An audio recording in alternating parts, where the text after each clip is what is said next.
Heitor, estamos num tempo um bocado complexo na sociedade digital, na sociedade do conhecimento, e sendo neste contexto da sociedade do conhecimento, estamos também a procurar conhecermos a nós próprios. E no contexto do conhecimento de nós próprios há uma nova ciência, uma nova disciplina, se quisermos, que tem a ver com a neurocomunicação, com o neuromarketing, etc. O Heitor tem vindo a ser uma das personagens mais ativas dentro desse contexto, dessa disciplina aqui em Lisboa, e tem desenvolvido essa atividade também fora de Lisboa, e no caso concreto esteve recentemente em Cabo Verde, na Ilha do Sol, a desenvolver algumas ações de formação dentro desta área. Porquê ter optado por esta área? Podia ter optado por atendimento, as técnicas de comunicação, enfim, toneladas de outras formas de apreensão do saber e de disponibilização do saber. Bom, antes de mais, obrigado, Jofre, por esta entrevista. Eu começaria por dizer que esta opção pela área das neurociências aplicadas, no fundo, tem que ver com os últimos anos daquilo que tem sido a minha atividade profissional. Porque, para além do coaching, para além da área da formação que já vinha desenvolvendo ao longo dos últimos 25 anos, comecei a especializar-me um pouco mais na área do neuromarketing. E esta experiência dos últimos 6 anos levaram a que eu me especializasse cada vez mais e fosse detentor de um conhecimento, até pela experiência que fui adquirindo juntamente com uma empresa americana, da qual domino uma determinada tecnologia e passei a utilizar, no fundo, essa tecnologia para a minha própria utilização e depois também para desenvolver os meus próprios projetos. E aquilo que eu tenho vindo a observar é que nos últimos anos as neurociências têm tido um papel cada vez mais preponderante no desenvolvimento não só tecnológico, como também ao nível do conhecimento empresarial. Portanto, e esta influência sendo cada vez maior e afetando cada vez mais pessoas, obviamente que é uma boa opção e foi por isso também que me fez especializar-me cada vez mais e neste momento tenho estado a realizar alguns projetos, tanto na área empresarial, como na área do coaching, como na área da formação também. E como é que isso se relaciona com a vivência empresarial? Como é que essa tipologia de conhecimento se relaciona com a vivência empresarial? Que normalmente cá em Portugal é tida como muito contabilística e financeira e muito pouco do ponto de vista daquilo que são as relações humanas, etc. Eu julgo que isto tem muito que ver com o desenvolvimento normal das atividades empresariais. No fundo, o conhecimento humano, à medida que nós vamos evoluindo, há determinados temas que vão passando a ser temas mais comuns. E nesta área, o próprio neuromarketing, que há alguns anos atrás era um completo desconhecido, começa já a ser falado em muitas organizações e nós vemos que as grandes empresas a nível mundial, todas elas utilizam, no fundo, conhecimentos desta área, no fundo das neurociências e que tem que ver com a utilização de equipamentos de medição biométricos, psicométricos e neurométricos para perceber como é que o consumidor final toma as suas decisões de compra. E, no fundo, isto faz uma grande diferença quando nós percebemos que podemos investir menos e poupar mais, tomando as melhores decisões. E, nesta perspectiva, as empresas que já utilizam este tipo de conhecimento, este tipo de tecnologia, passaram a ganhar muito mais, porque o investimento é menor e vão rentabilizar, no fundo, os recursos que têm. E nos dias que correm, eu julgo que o ganho está precisamente neste compromisso entre o investimento e o retorno desse mesmo investimento. Isso está-me a dizer, portanto, que a neurociência vai permitir que as organizações empresariais, e não só, outro tipo de organizações também, como é evidente, poderão aproximar-se às necessidades do consumidor como? Porquê? Vão permitir porque é fundamental que nós saibamos, no fundo, como é que os consumidores tomam as suas decisões. E por mais que nos tenham ensinado ao longo de décadas de que o ser humano é um ser racional, nos dias que correm nós sabemos que não somos assim tão racionais quanto sempre pensávamos que éramos. E no fundo, o que as ciências estão neste momento a comprovar é que aquilo que está abaixo do nível da consciência tem um impacto cada vez maior, aliás, não é que seja cada vez maior, mas que tem um impacto muito grande nas decisões que nós tomamos no nosso dia-a-dia, ou seja, acima de 95% das nossas decisões são tomadas abaixo do nível da consciência, ou seja, são decisões muitas vezes automáticas, não estamos sequer a pensar naquilo que estamos a fazer e utilizamos o pensamento racional para justificar precisamente as decisões que são tomadas. E há inúmeros estudos que já foram realizados e que esses renomados investigadores e neurocientistas comprovam que realmente assim é. Portanto, a influência do inconsciente é muito maior do que aquilo que nós pensávamos que era. Portanto, e neste caso, o neuromarketing tenta precisamente estudar, através dos equipamentos, aquilo que se passa no cérebro do consumidor. Ao nível do consumidor económico, e se pensarmos na vivência política, passa um pouco pelo mesmo. As decisões são tomadas mais espontaneamente do que racionalmente, tem alguma coisa a ver com esse mais profundo de nós mesmos ou não? Claro que sim. No fundo, todas as decisões têm os mesmos pressupostos, ou seja, todos nós temos vieses, aquilo a que chamamos de vieses cognitivos.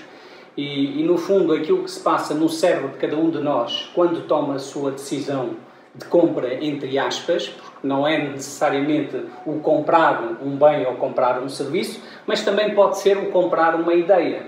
E quando falamos no marketing político, nós estamos a falar em vender ideias, vender sugestões, no fundo, influenciar a decisão dos eleitores. E a nível político, o neuromarketing tem sido utilizado a nível mundial. Portanto, partidos políticos da maior parte dos países do mundo mais desenvolvidos já utilizam esta ciência e até de países menos desenvolvidos já existem especialistas a trabalharem nestas áreas e ajudarem, no fundo, os partidos políticos a desenvolverem as suas campanhas e a utilizarem algum deste conhecimento de uma forma muito mais racional, ou seja, fazendo com que aquilo que se investe possa ter um retorno. Portanto, e neste caso, aquilo que se fazia antigamente já não se faz da mesma forma.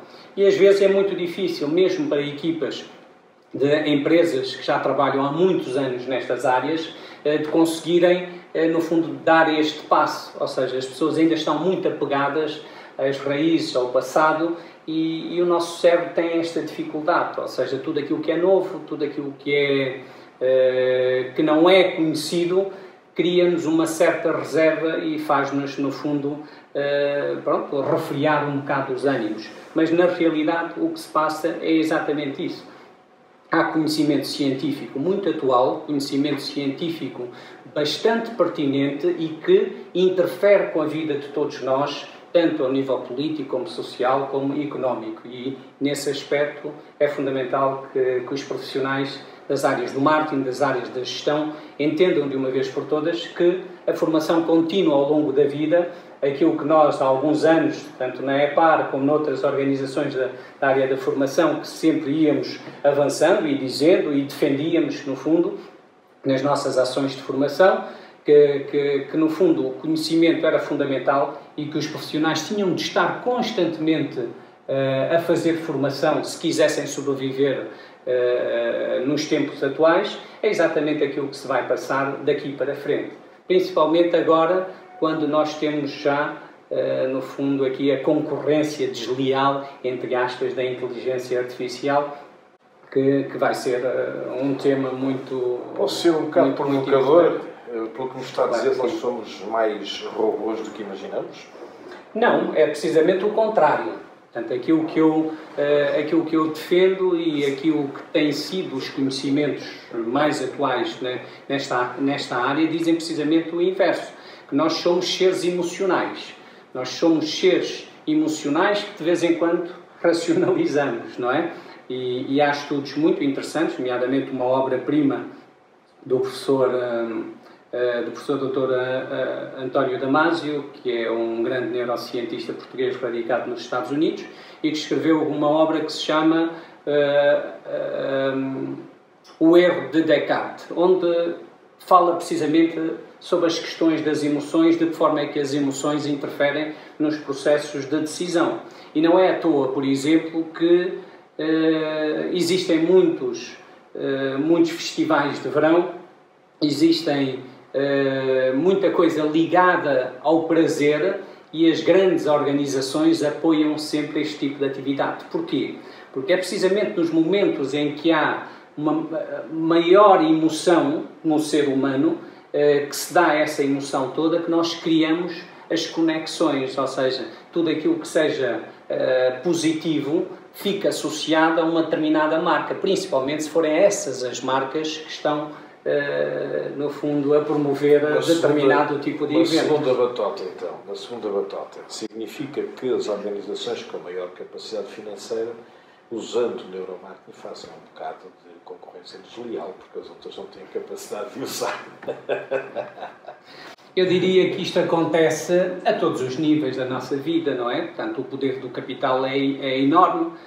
Acontece quando as pessoas têm, no fundo, meios que lhes permitem estudar, por exemplo, nas melhores universidades, também estão a ser privilegiados, como é óbvio, e isto só é possível havendo este capital financeiro para que se possa investir, e aqui não é diferente de todas as outras áreas do conhecimento, portanto, vai acontecer da mesma forma. Portanto, quem tem maior capacidade de investir, e se tiver esse conhecimento, se perceber exatamente o que é que estamos aqui a falar, necessariamente irá dar um passo adiante e, se calhar, muito mais facilmente irá obter esse tal retorno, não é? Agora, aquilo que eu também advogo é que o conhecimento existe e está disponível para quem o quiser tomar. No fundo, a sociedade da informação também tem esta vantagem, permite-nos aceder ao conhecimento. E as pessoas mais inteligentes, entre aspas, aquelas pessoas mais conhecedoras e que sabem que podem obter este conhecimento, muitas destas pessoas vão obtê-los até de uma forma gratuita, sem terem que investir assim tanto quanto nós poderíamos imaginar. O que o Heitor está a dizer, no fundo, é que vivemos numa sociedade onde quem não procura a informação está a perder oportunidades. Claramente. Isto aqui não há a mínima dúvida, não é? Portanto, aquelas pessoas que estiverem, no fundo, atentas àquilo que se passa à sua volta, terão mais oportunidades de reagirem atempadamente e, no fundo, garantirem a sua própria sobrevivência enquanto espécie, inclusivamente. Portanto, porque é disto que se trata. Nós tomamos decisões baseado nas nossas dores. E quem entender, no fundo, como é que funciona o cérebro e a mente humana, entende muita coisa que está para além daquilo que são as evidências. Portanto, e é muito importante que estejamos todos alertas e que queiramos realmente aprender cada vez mais, conhecer cada vez mais, independentemente de serem disciplinas que achemos que não afeta diretamente a nossa área, mas neste momento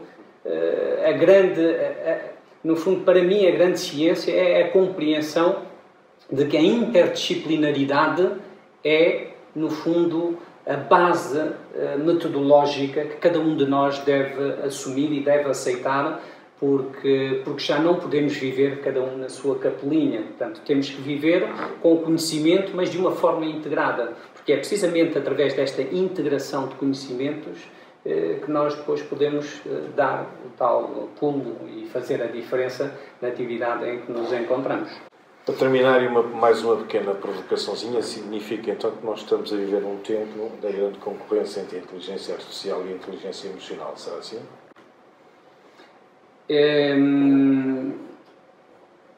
Eu sou daqueles que pensam que que nem tudo vai ser um mar de rosas, mas também não vai ser tudo assim tão mau. No entanto, temos que ter cautelas, temos que acautelar o nosso futuro. Portanto, isto só é possível se realmente as pessoas, de uma forma individual, os pais, os educadores, as instituições de ensino, entenderem de uma vez por todas que aquilo que nos torna diferente dos futuros robôs e mesmo da própria inteligência artificial são as nossas emoções.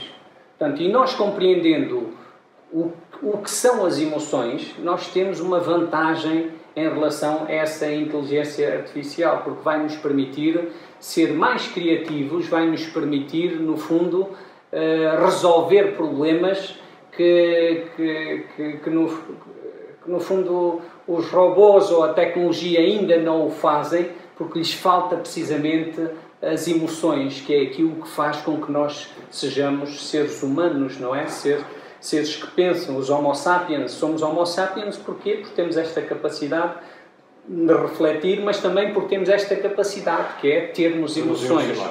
E sem emoções não tomamos decisões de qualquer espécie. Para terminar, uma última emoção.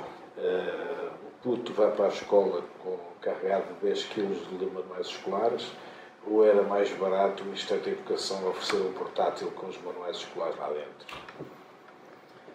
Eu julgo que sim, quer dizer, temos aqui várias questões. Eu não sou o adepto fervoroso do digital.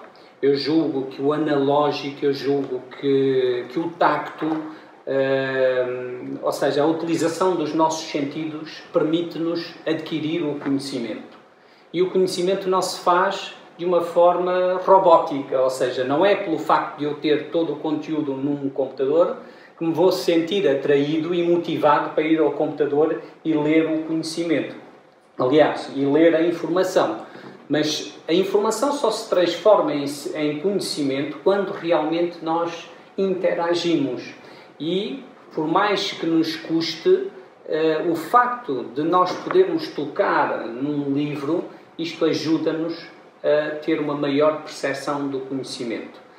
Não quer dizer que tenhamos que ir com 50 livros dentro da mochila, mas é preciso pensar e encontrar estratégias para motivar os alunos, porque isto vai partir também do conhecimento dos professores, da inteligência das instituições de ensino, de compreenderem que a motivação é algo que tem que ser trabalhado de uma forma intrínseca, porque faz parte de cada um de nós. Agora, se nós quisermos separar trabalho é trabalho e conhaque é conhaque, isto vai no sentido daquela velha tradição de achar que o trabalho é uma coisa e a diversão é outra coisa, e quando está tudo interligado, a vida é feita de emoções. E nós temos que ter emoções, temos que ter prazer naquilo que fazemos. Portanto, e se no trabalho não existirem emoções, e se eu não me sentir, no fundo, feliz no meu local de trabalho, dificilmente eu serei um bom colaborador, dificilmente eu darei toda aquela rentabilidade que deveria dar a uma organização. Daí que... Com 600 euros por mês é possível ser-se um bom colaborador? eu tenho algumas dúvidas, mas tudo acontece, não é? Tudo pode ser. Desculpa, não resisti a ter esta piada, porque vivemos numa sociedade onde, de facto, a felicidade também se mede pela capacidade de podermos gerir a nossa relação com os outros, e a nossa relação com os outros passa, obviamente, pela nossa capacidade de rendimento. E, de outra forma, não deixa de ser. Claro que sim. Permita-me só, entretanto, também, porque é importante, porque estamos aqui a falar, no fundo, das neurociências aplicadas aos negócios, mas também podemos falar das neurociências aplicadas ao desporto, como podemos falar das neurociências aplicadas à própria educação. E aqui estamos a entrar num ramo que poderíamos chamar de neuroeducação, ou poderíamos entrar noutros ramos, como por exemplo da neurocomunicação e da neuroliderança. E há pouco o Jofre colocou-me essa questão e salientou o facto de eu ter estado a desenvolver alguns trabalhos em Cabo Verde, é precisamente neste sentido, é no sentido de ajudar as organizações a utilizarem este conhecimento para fins específicos, nomeadamente para o desenvolvimento do potencial humano, para que haja uma neuroliderança, ou seja, há determinados termos que começam a ficar desfasados da realidade, mas aquelas organizações e aqueles profissionais que conseguirem entender e ter também uma metodologia que possam aplicar, nós podemos fazer a diferença. Nós podemos trabalhar a questão da neurocomunicação a partir do momento em que entendemos que comunicar não é meramente um ato de dizermos palavras, comunicar é muito mais do que isso, é entendermos que do outro lado está um ser humano que tem emoções e que é fundamental eu perceber qual é a dor da pessoa em primeiro lugar, porque se eu perceber qual é a dor da pessoa, eu terei maior capacidade de ser mais empático, de ser mais assertivo e de ir ao encontro, no fundo, daquilo que nos une. E quando nós fazemos este tipo de trabalho, de alguma maneira estamos também já a trabalhar numa outra área que tem a ver com a gestão de conflitos. Portanto, os conflitos acontecem muitas vezes porque as pessoas têm medo do desconhecido. E este medo do desconhecido só existe porque as pessoas ainda não têm esta capacidade de compreenderem como é que funciona o ser humano. Como é que nós tomamos as nossas decisões e porque é que o medo é algo que nos impede muitas vezes de ter ações mais construtivas.